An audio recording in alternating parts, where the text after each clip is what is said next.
Hi, I'm Layal from Gemini Bakes, and today we're making a bulgur and beans salad packed with fibers and proteins. I like to make this salad for dinner because it's a perfect way for me and my family to get all of our nutrients. Let's get started.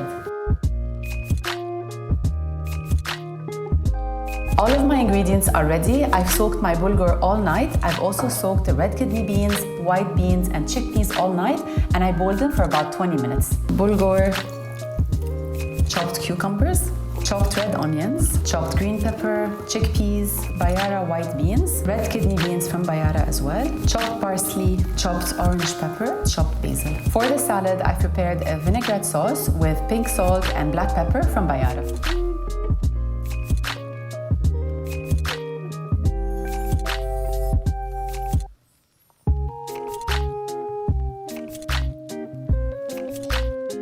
Less than 15 minutes and you've got yourselves a certified Bayara crowd pleaser. I really recommend this salad as the perfect companion to a steak or a rich lamb dish.